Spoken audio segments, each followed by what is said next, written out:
caught. Let's play hardball.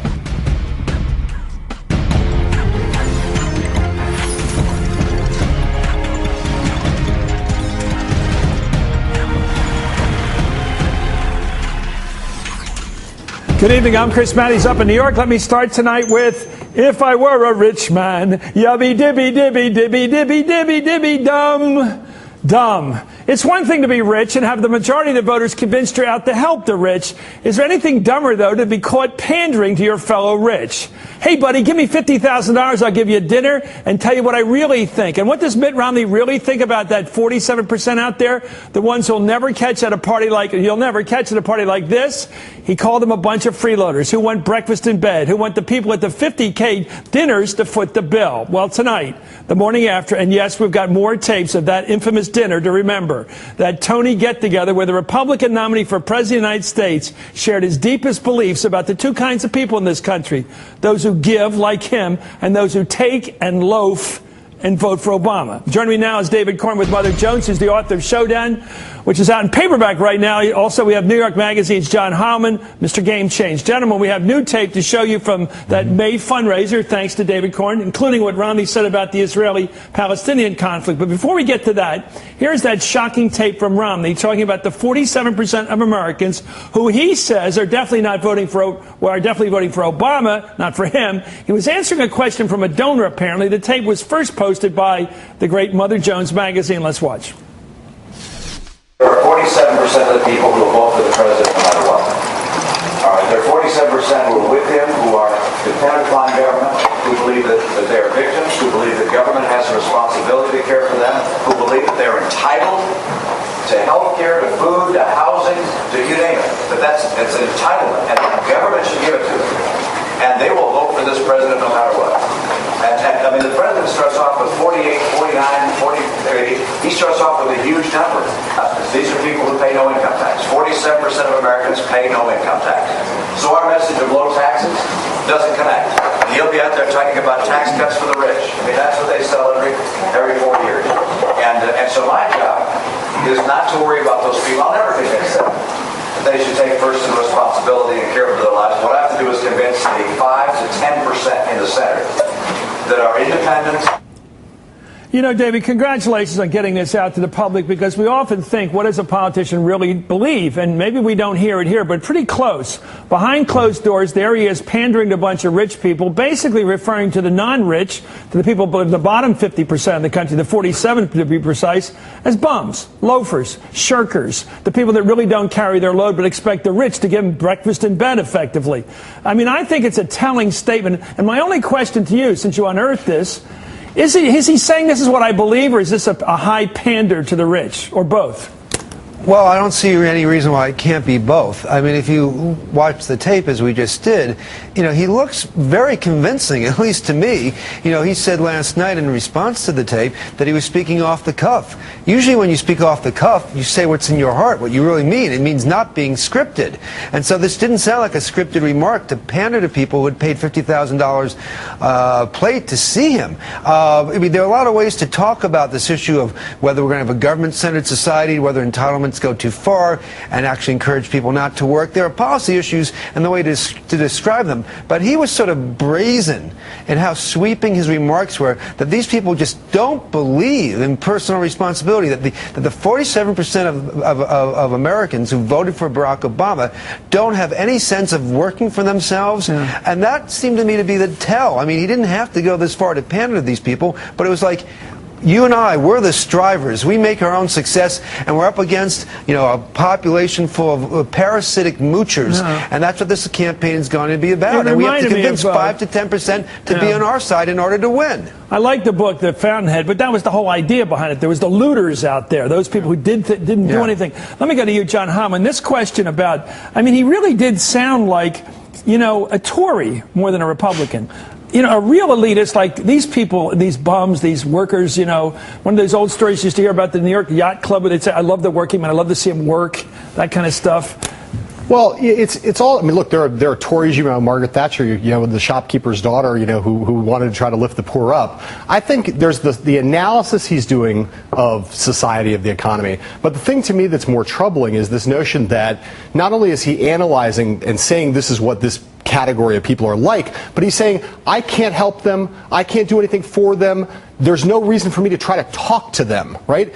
If you're going to be, the Obama campaign has made this point, but if you are going to be president of the United States, you're the president of all the people, not just the ones who vote for you, not just the ones who are of your class, not just the ones who you identify with. You're the president of everybody. And his attitude was, that there's nothing I can do about those people. So my campaign is going to just ignore them because of the way they are. I think that's the most troubling thing about it. And, the right has pointed out all day long, and you mentioned in the lead into this, that this is like President Obama with the comment that he made in 2008 at the fundraiser in San Francisco about bitter people clinging to their guns and religion. The really huge difference was when President Obama said that, it was also condescending, and it was also contemptuous, and it cost him in the Pennsylvania primary, in the West Virginia primary, in a lot of primaries with white working class voters. But when he made the comment, if you look at the whole quote, he says, this is the way these people are, but that doesn't mean I'm not going to go campaign for their votes.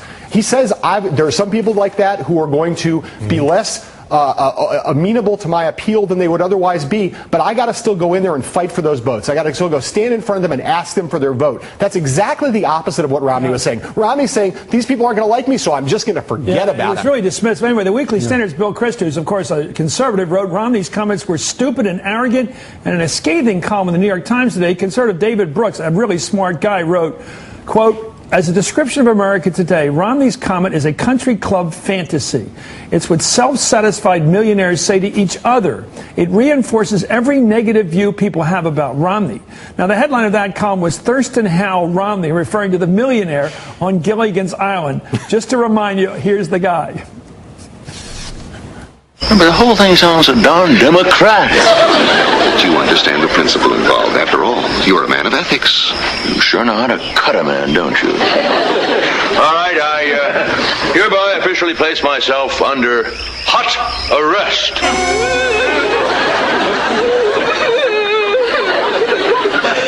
Thurston, you're a convict.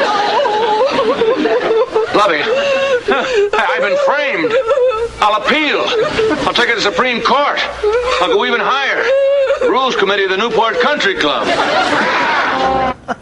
Thurston Howell, I forgot him, but he's a caricature. But the words could have been spoken by him at that Boca Raton fundraiser, $50K to get in the door, and everybody talking like him, in effect, the poor and the democracy being some sort of degrading experience they have to go through.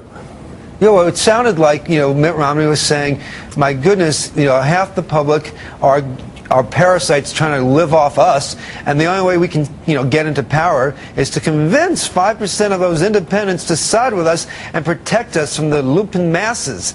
And then, that's what this is all about. It was really, it was very striking in how he's defining this campaign as a clash between the freeloaders and those of us in this room who have strived on our own and risen on the basis of our own merit. Elsewhere in the tape, he angrily, says, I didn't inherit nothing. And I made everything. He has this view once again that he built that. He built it all by himself, and there are people out there trying to take what he built. Well, let's take a look at the Senate candidate of Connecticut. When people start to leave the ship, things are in trouble. Here's Linda McMahon, who wants to win in Connecticut, knowing that her candidate for president, Mitt Romney, is unlikely to win in Connecticut, but she wants to separate herself from his comments. Quote, I disagree with Governor Romney's insinuation that 47% of Americans believe they are victims who must depend on the government for their care. I know that the vast majority of those who rely on government are not in that situation because they want to be. And Scott Brown today also distanced himself from Romney. Quote, the minister emailed this out to The Hill magazine. That's not the way I view the world. As someone who grew up in tough circumstances, I know that being on public assistance is not a spot that anyone wants to be in. There you have it. I mean, you know what's going on here. People want to win these elections and could well win, like Linda McMahon and certainly Scott Brown, the incumbent senator. They don't want to be on the ship. the good ship lollipop of Mitt Romney. No, and you know, this is the question. I've been asking this question since last week with his response to Libya. The Republican establishment is watching this race very closely. Elected officials, the consultant class, financial people, they're looking at it and they want to know, is this guy in a downward spiral?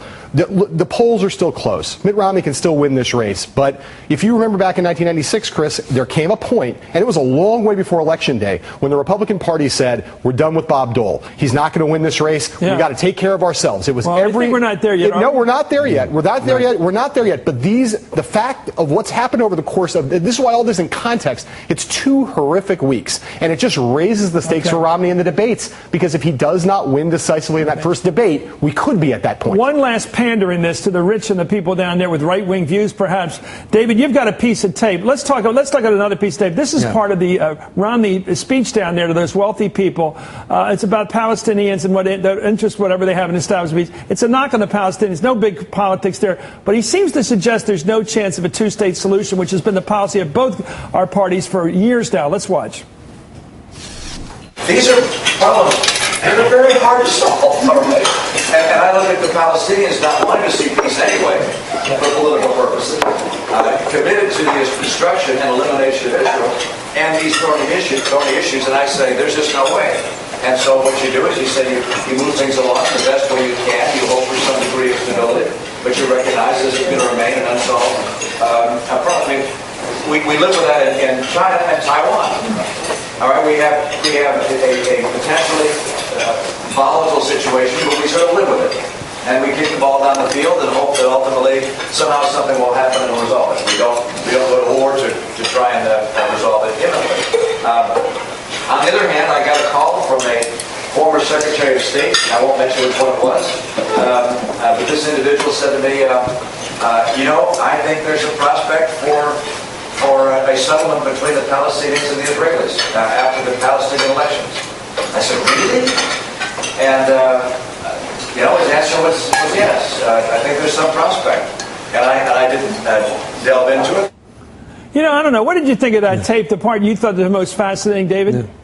I think there are 3 things that clip show us. First, Romney has said publicly that he believes in a two-state solution. I guess that's not true. It really strikes me, from watching the whole tape, that he doesn't believe a two-state solution is possible, so he's proposing a radical departure from the U.S. administration policy since the Clinton years and through the Bush and Obama years. 2, do we want to have that change in policy? He believes that there's not really an active way of pursuing peace. He just wants to kick the ball down the field. I mean, I don't know if that's the right analogy. Well, that sounds here. like Bibi, though, to be honest with you. I'm not knocking Bibi, but that is his policy right now. He does seem to say, don't even get close to a deal. They're not ready for a deal, and we're not ready. But he takes the Palestinians and he lumps them into one mindset. All Palestinians don't want peace; they want to destroy Israel. That's certainly not the case. And so it shows he doesn't really have a good grasp of the reality on the ground, and he wants to have a radical departure from policy without admitting that in public. I think he said before that the Palestinians are part of the 47% in his mind anyway. Just look at the very end of that, he says, a former Secretary of State called him and said a deal might be possible after the election. He says, I didn't delve into it. Okay. Why Thank you, not? John. No curiosity. Thank you, John. And thank you, Dave.